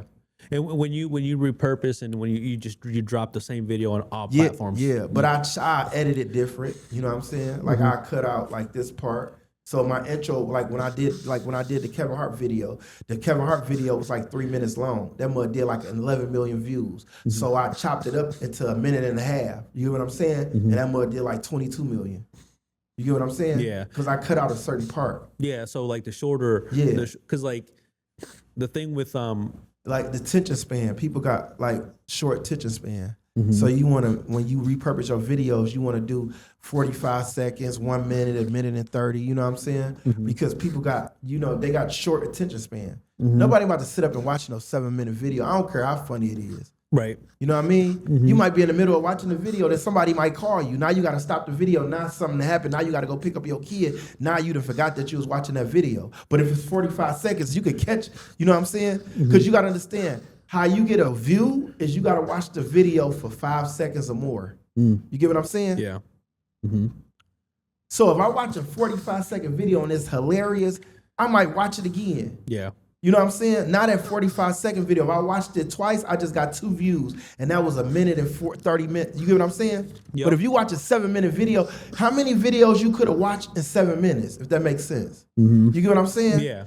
That's why Vine was so creative and so unique back in the day. Remember when Vine happened? Yeah. Because them was 5-second videos. You know what I'm saying? That's how DC Youngfly blew up. That's how fucking Jake Paul blew up. That's how King Batch blew up. That's how all of these, Amanda Cerny, all of them blew up. Because they already was doing 5-second content. You feel what I'm saying? So I could do a 5-second video and I could post it on Instagram and you could watch my 5-second video 30 times. Now I got 30 views out of that one 5-second video. Yeah. Then posting a video for 3 minutes.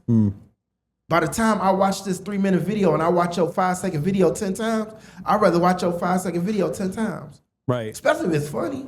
You get what I'm saying? Yeah, I get what you're saying. Yeah. That's genius if you think about Yeah, it. it is. And Vine went down. Like I think TikTok, TikTok took over, that's what really Vine happened. I remember when Vine came out, Instagram only had pictures, and then they were like, let's do videos now. Yeah. But no, Musically, it was Musically. So TikTok was Musically.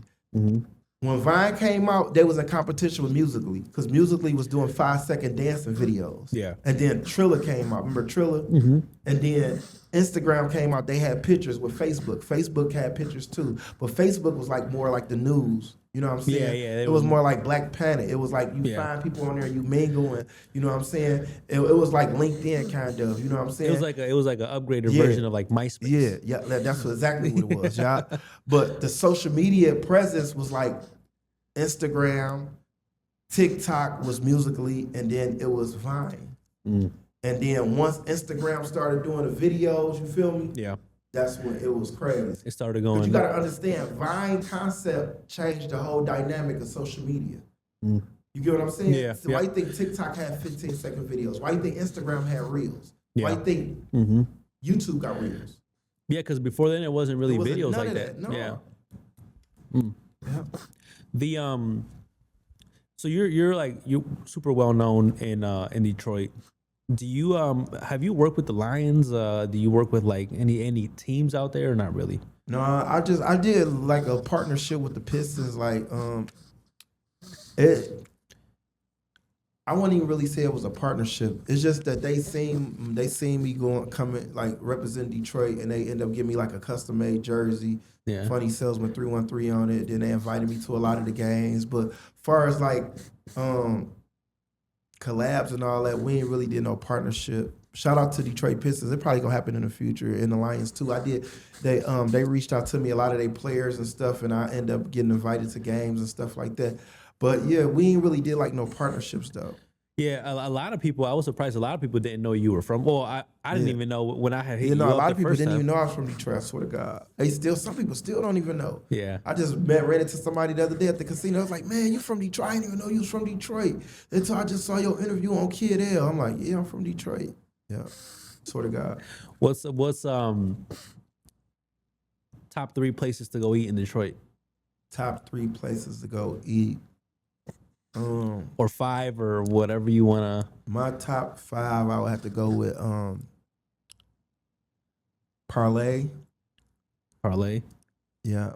Dang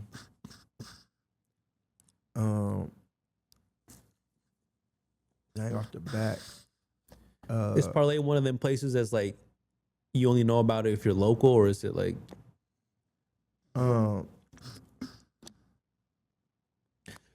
I saw Big Sean was at that wing spot. I've been to it before. That what the fuck's it called? Hood Bocce. You got to go to Hood Bocce. Swear to God, they food. What's it called? Hood Bocce. Hood Bocce. Hood Shout out to Hood Bocce. They food super good. They got the T Grizzly Bowl. T Grizzly and Boss Move. It's Boss Move. He owned it, but T Grizzly be like basically like he got it on like a video game and everything. Huh. But they food good. They got the it's like hibachi, you know, like hibachi, yeah, but it's yeah. called hood bachi. Yeah. So they got like the shrimp fried rice and the salmon bowls, but they got these burritos though with this yum sauce. Man, I'm telling you, when you go there, you got to go there, bro. You gonna thank me later like Drake. I swear to God, they got the best burritos ever, bro. Hood Bocce. Yep, Hood Bocce. So I got to go with Hood Bocce, and it's a food truck. But food, I swear to God, they food super good. Yeah, food trucks are usually. They got this beef stroke place downtown where it's called Texas de Brazil. I like they food where they come and they serve you like food on a like, you know what I'm saying? And then I went to this place with my mother-in-law and her husband for his birthday. I don't even remember the name of it. They food was super expensive, but it was good. They had like crab legs and man, they food was super good. Detroit has a shit ton of food, like good ass food. But that would be my top 3, like Texas de Brazil, Hood Bocce, and Parlay. We'll have to try Hood Bocce then. Yeah, Hood Bocce is fire, I swear to God. The you were mentioning earlier with T Grizzly and playing he does that streaming video games and shit like that. You ever thought about getting into streaming? Yeah, I'm streaming right now. I just started streaming. Yeah, I just got I just spent like my team, my management team, and them Timberland, they all got me on streaming. But we just spent like 10,000-15,000 on like just the book bags and the streaming gear and everything. So yeah, I've been streaming a little bit. I'm about to really get back into it. 2026 going crazy. Yeah. I feel like that shit's gonna blow up for you because like people are like interested. No, for sure. They want to know where I'm at, like what you're doing, what's the next event, who I'm about to run into next. So yeah, they gonna be tuned in for sure. You see them? Did you see them?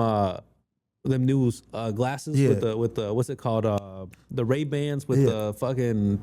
I was thinking they talking. You talk the one that got the with the cameras and shit like the. Yeah, my boy got them, but they got some that like it changed the language, or you could hear people talking like in them like.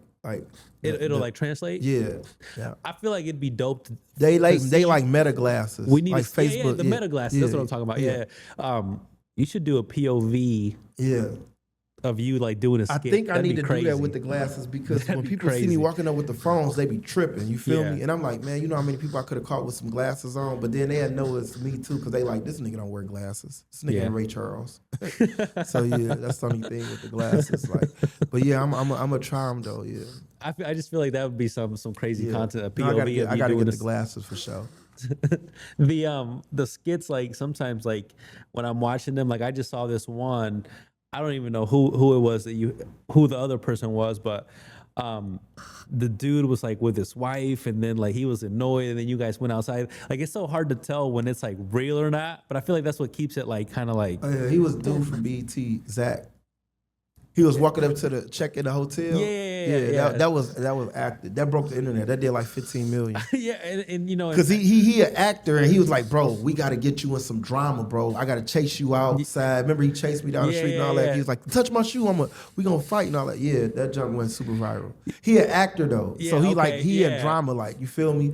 And that junk broke the internet. It did like 15 million, so that was good. Shout out to my brother Zach. Because I was DeVale. watching His and I'm name like, DeVale, and I'm like, is this dude for real pissed off or is he like? No, you just couldn't. Yeah. The whole time. No, everybody thought it was real. We had to go comment and do a whole nother video. Like, man, that's my brother. Man, come on now.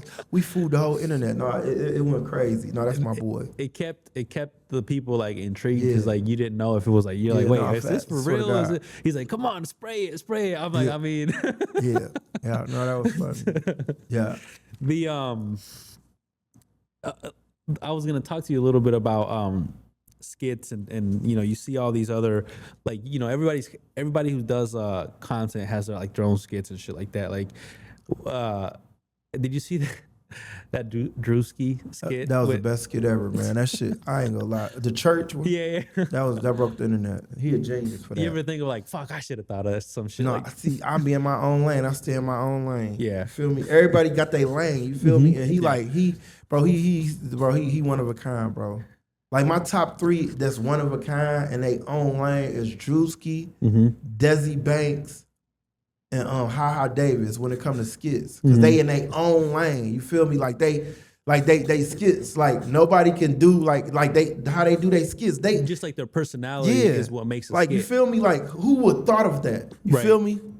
Like I just seen Desi Banks, he was a pimp, you feel me? Yeah. And he picked up girls. Then he do like the black Air Forces and the white Air Forces. So the black Air Forces is like the negative person. The white Air Forces is like the positive person. So he play like two different disguises. Like he in his own lane. That's why BET just gave him a show. You know what I'm saying? And then Ha Davis, like, bro, he broke the internet when the Anthony Joshua fight, like when he fought Jake Paul, because he always like got the little ad libs in the back when he like, you know what I'm saying? He hilarious, bro. They got their own lane when it comes to like, you feel me, doing content, bro. It's hilarious. Like I would love to do a show with Drewski. I just feel like, and then I saw like the reaction. That's what I feel like. That's what like will make us get like. Kind of like the Man, the one he that broke we were the internet, bro. He had 330. He had 300,000 comments, bro. People don't even get 300,000 likes. Yeah. People don't get 300,000 views. He got 300,000 comments, bro. That's crazy. There was this pastor who I saw on the and he shade exposed room. all the pastors because right after that, not all the pastors coming out. You got one pastor tomorrow. pissed off. I'm gonna give you 10. Somebody give me 10,000 right now. They're gonna be a millionaire tomorrow. Lying. Yeah. Then they had another pastor cuss his wife out. He cussing like a church. Yeah. You know what I'm saying? He's snapping. I saw a cussing. Like I'm like, damn, you a pastor? Like, fat bitch. Yeah. So like, you know what I'm saying? Like, bro, I'm he was like, all in Gucci. And shit. Yeah. Like, got a car in the back. Like I don't know how they got that car in there. Man, that was crazy. Yeah. But you know what? It's crazy because like I feel like it highlights like it's a skit and skits are funny and everybody laughs, but it's like it highlights reality though. It's really it's really what's going on. Right. It's real stuff. Real live event. We just put comedy in it. That's what In Living Color did, bro. You remember Living Color? Yeah. You remember Mad TV? You remember Saturday Night Live? Them was real life events, but they had comedians making jokes out of people. Yeah. You don't remember that? Yeah. Even Dave Chappelle show. Yep. That's what we do. That's what comedians do. You feel me? They just take reality and they make fun of it. You feel me? And people relate to it. What do you think it highlights about like church? Like, man, it just lets you know it's a spiritual warfare going on, and every church ain't a good church. You can't really believe everything that you hear. You know what I mean? That's why you got to be careful too. Yeah, that's what I'd be like. I don't know. It's kind of like one of them things. Is like you don't want to like accuse a church or a pastor or something. Yeah, but it keeps everybody it's a business, cautious, bro. Church is just a business, bro. Yeah. They out making money. That's all it is. The congregation, they fooling you. You know what I'm saying? You got to pay these tithes and offering. No, you just bought him a Maybach. You know what I'm saying? And people will pay, you know. Like, dog, it was funny when Drewski said that. Yeah, we trying to donate $4 million. We trying to build this in Africa. Man, they be lying. You donate that money, bro. They going to buy a brand new house, a brand new church, a brand new. You know what I'm saying? Yeah. You just got to be careful, bro. You don't got to go to church to believe in God. Right. You know what I mean? This is crazy, bro. That's why it was funny to me. Especially when he was in the air flying everywhere. I said, he's hilarious, bro. And then I like after that, like, you know, like this Instagram was suggesting like the other, like the real videos, you know, and I thought it was just like him being crazy, and I was like, oh shit, this is no, like. He took a lot of backlash for that, man. They weren't playing because, you know, people don't play about it's three things you really can't joke with when it comes to social media and jokes. And I knew this as a salesman. They say you can't talk about politics, religion, and race. You see when he did the white face dude, you remember? Yeah, he got the bashed NASCAR for that. white face, Remember? And then he got bashed for and I think it was hilarious, bro. That was genius, though. But I swear to God, when I used to knock on people's doors, they told me you can't talk about politics, race, and religion. So I think the next thing he about to do, he about to act like Donald Trump. Watch. He about to do some Donald Trump shit. I swear to God. He already did the race. He already did the religion. Yeah. So now he about to go to politics. Watch. He gonna be acting like he Donald Trump. I swear to God. Yeah, bro, that's a good bro, I swear to God, when I was knocking on doors, they said, bro, I'm telling you right now that like it's a thin line between them three. And you can't talk about them three. And when he did that white face shit, that shit was hilarious. That was funny, bro. And he got backlash for that. Yeah. All his other skits he didn't get backlash for. He did everything. Even when he did the gothic thing, you don't remember? When he was acting like the rock star with the black fingernails and the tight clothes, Trippie Redd and all of them was laughing, you feel me? But he ain't getting no backlash how he got from the church shit and the white face. I know he about to go the Donald Trump route this time. I guarantee it. Mark my words, you're gonna be like, dang, he said that. You must talk to Drewski last night. I guarantee it, bro. Because it's controversy. You feel me? Yeah. And that's viral. Yeah. That's super, bro. He just broke the internet. Bro, nobody ain't never in the history did no numbers like that, bro. He did more numbers than Netflix. You get what I'm saying? Yeah. No, I'm talking about Netflix movies ain't do no 80 million views, bro. Right. He did 80, it's probably at 120 million. And one day he did 80 million. Swear to God. And that was just on 2 platforms. That was just on TikTok and Instagram. Yeah. That ain't Facebook. That ain't Snapchat. That ain't Twitter. You know what I'm saying? And I guess the congregation was like a real No, for it was real. like real. That's why I was like, bro, you a genius, bro. Who let you come to their congregation and do this, though? He had a real church, bro. And then he had a Rolls Royce at the end. Remember? He was like, did you pay your tithes? I said, get the fuck off my car. That shit was hilarious, bro. I said, dog, he funny, dog. That was hilarious. Shout out to Drewski, man. That's my boy, too. He kind of played me one time, though, but we good now, though. But he remember, though. He act like he don't remember, but that's my dog. Shout out to Drewski, though. Yeah. What should we expect from you this year, 2026? Man, this year, man, be more in tune with my family, be more godly, more at hindsight with what's going on in the world, and just bringing bangers, man. Yeah. Bringing more content. Yeah. Got a couple movies dropping this year. Stay on the lookout of future leaders. I'm in this movie called City of Heat that we just shot in Miami. Shout out to Ben Mark, shout out to Slim. So I'm in a new movie. Shout out to Ice Cube and Mike Epps. I'm supposed to be in the new Last Friday. We about to start filming that pretty soon. And I got Future Leader in my movie. Yep, that's it. And big just more year. content coming. Yep, for sure. Yeah. Big and you know, it's dope that you're like out like in the how do I say this? But like out like in the world, in life, you're putting out the work, right? Yeah. And you're like, this year it seems like you're gonna focus more like on the internal side of things, while still like working on the external. Yeah. You know what I'm saying? Got to, man. I gotta be right within first, you feel me? And I feel like once I get back in tune with my family and check everybody posts, check everybody temperature, make sure everybody good, because I'm automatically good. I see my whole goal is I take care of everybody else first and then I take care of me last. I always been like that, you feel me? But now it's like I gotta make sure my family is good, you feel me? Because if I would have been at home more often, I would have been able to see my brother more often, you feel me? I would have been able to spend time with my uncle. I wouldn't have seen these missed text messages, you know what I'm saying? So now that taught me this year, 2026, that because that's gonna happen regardless. This is God's plan. Yeah. He already got my life mapped out, but everything happened for a reason. Maybe he trying to tell me something. Maybe I don't got longer. Maybe I gotta make sure I get everything included with what I need to do, so that way when it's time for me to go, I can go out the right way. You know, you just never know. You feel me? And that's why you can't take life for granted. You know what I'm saying? So this year I'm just gonna go out with a bang. I'm gonna work smart, not hard. I'm gonna be really on point. And I tire myself out. 2025, I tire myself out, bro. I ain't really get no rest. I was just running around the globe, just working. So now I got to work smart, not hard. You feel me? So I feel like this year I'm gonna move real, like cliche, real smart, real intrigue, and just make sure I do it how I did it, but just do it even better. So 2026 could be even bigger and better. You know what I'm saying? If you could point out one thing that you want to be better at by the end of 2026, what would it be? Just communication wise. Like I feel like communication wise is more. It's like it taught me a valuable lesson. Cause ain't nobody too busy to text somebody. You know what I'm saying? Right. I ain't too busy to send a "I love you" back text. Right. You know what I mean? Ain't nobody too big to be like, hey, that's an excuse. I remember my mentor told me this. He said, if it's important, you're gonna find a way. If it's not important, you're gonna find an excuse.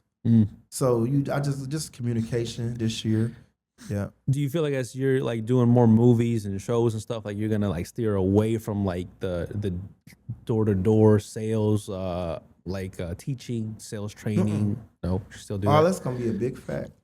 Yeah. A big factor because that's my brand. You know what I'm saying? Part of my brand. Yeah. Yeah. So you can't.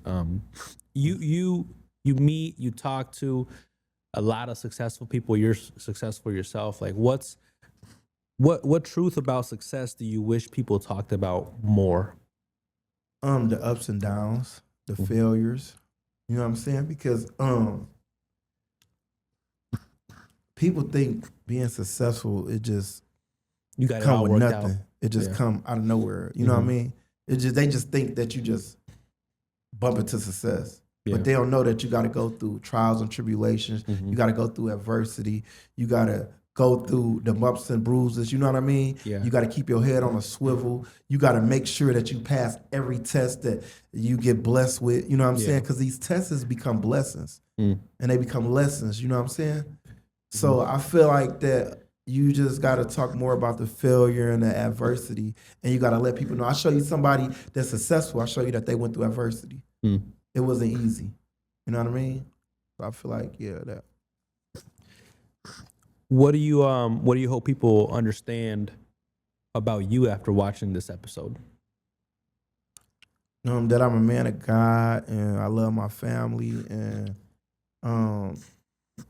when you come from nothing and God deal you these cards, you gotta make sure you shuffle them right, and you just basically just give your all, because that's all you might need at the end of the day. Yeah. Is there anything that you want to let people know before we wrap up this episode to watch out for this year? Anything that we haven't talked about? Just basically, this has been a journey, man. I appreciate you for having me on this episode, part 2. And, thank you, brother. I was glad I was able to, drive like an hour and a half, 2 hours to come in the snow, because I was like, man, I got to get back to work. I got to get my mind off family stuff and just, release everything. You feel me? And anybody out here watching that, like, dreams do come true. You know what I mean? You just gotta work hard. Can't give up. You know what I mean? You gotta go through adversity. You gotta take the bumps and bruises. You know what I'm saying? And be on the lookout for future leaders this year.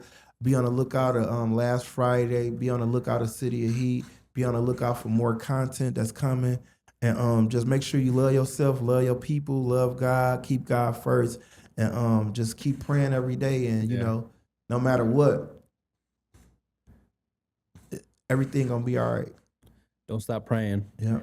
I saw this. I was watching this video on Instagram where it showed like people celebrating the new year in like 2003, and then people celebrating the new year like 2005, and you can just see the difference of like how happier we used to be just as a society. Yeah. You know, and I think we need to get back to Man, that I shit. ain't gonna lie, man. Like every year I did the countdown. 10, 9, 8. This year I didn't even do the countdown. I came downstairs at like 12:05 and forgot it was New Year's. Damn. Until everybody said, like, let's take a shot. Cause I was so depressed and stressed out, bro. It was crazy, bro. You feel me? Yeah, it was, yeah. So I get it. You ain't lying.